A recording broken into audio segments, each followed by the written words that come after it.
আসসালামু আলাইকুম। আমি মোহাম্মদ নাইম হোসেন। অনেক দিন বলতে দীর্ঘ 4 বছর পরে আমি আবার আপনাদের মাঝে। তো আজকের ভিডিও করব হচ্ছে আমরা রাজহাঁসের বাচ্চা নিয়ে। দেখতে পাচ্ছেন আমার কাছে এখন বর্তমানে আহ, 2টা রাজহাঁসের বাচ্চা আছে। আমি বাচ্চা কিনেছিলাম 8 পিস। 8 পিসের মধ্যে 2 পিস আছে। তো কিভাবে কি হলো না হলো আমি আপনাদের মাঝে আজকে সবকিছু তুলে ধরবো।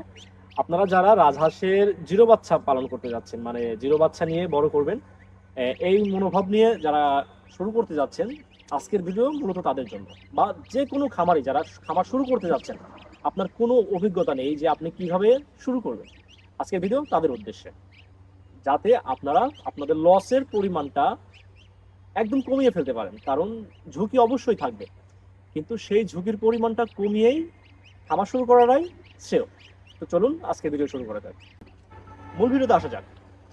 যারা রাজহাঁসের জিরো বাচ্চা দিয়ে শুরু করতে যাচ্ছেন, প্রথমে 2 ধরনের আমরা মানুষ শুরু করতে পারি। একটা হচ্ছে যারা পূর্বে হাঁস মুরগি পেলেছে, যাদের ব্রুডিং এক্সপিরিয়েন্স আছে বা ব্রুডিং এর অভিজ্ঞতা আছে, আর যাদের অভিজ্ঞতা নেই, যেমন আমার অভিজ্ঞতা ছিল না রাজহাঁসের। আমি প্রথম রাজহাঁস কিনেছিলাম।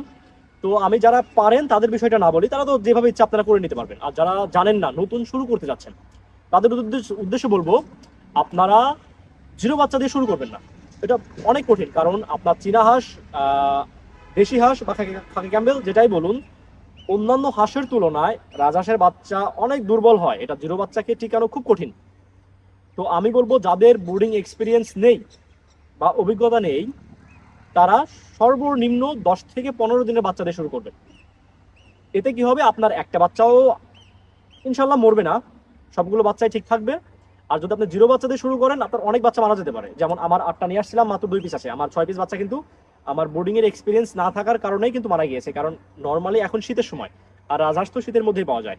শীতের মধ্যে আপনার বোর্ডিংটা অনেক কঠিন, আর যেহেতু রাজহাঁসের বাচ্চা দুর্বল হয়ে থাকে, সেক্ষেত্রে আপনি বোর্ডিং করা অনেক কঠিন। তো আমার ওপিনিয়ন থাকবে, যারা নতুন শুরু করতে চাচ্ছেন, তারা জিরো বাচ্চা দিয়ে শুরু করবেন না, একদমই না আপনাদের জন্য। আপনারা শুরু করবেন মিনিমাম 10 দিনের বাচ্চা দিয়ে, যেন সে নিজে খেতে পারে, সে একটা ডেভেলপ মানে একটা অবস্থায় আসে, যেন তার ব্রুডিং এর ব্রুডিং কিন্তু মূলত 7 দিন করতে হয়। 7 দিন করলে সে বাচ্চাটা মোটামুটি একটা অবস্থায় চলে আসে।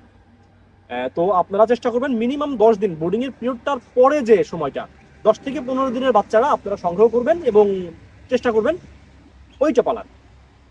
এতে আপনারা কি হবে, রিস্ক অনেকাংশ কমে যাবে। আর এর বাইরে আর কোনো কথা নেই, আপনারা শুরু করবেনই 10 থেকে 15 দিনের বাচ্চা দিয়ে। এর বাইরে আপনি যদি নর্মালি আপনি চেষ্টা করে থাকেন, অনেক হার্ড, অনেক কঠিন হবে আপনার জন্য।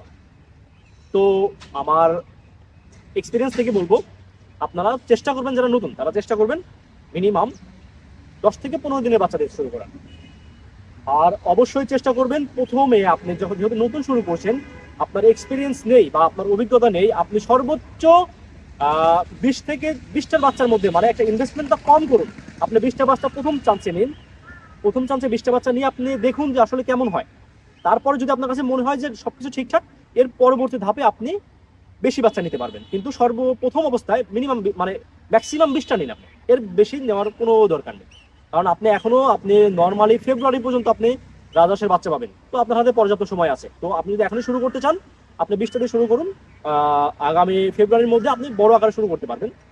তো আজকে এই অবস্থাতেই, এবং আবার বলবো, আপনারা যারা নতুন শুরু করতে যাচ্ছেন, মিনিমাম 10 থেকে 15 দিনের বাচ্চা দিয়ে শুরু করবেন। আসসালামু আলাইকুম, আজ এ অবধি।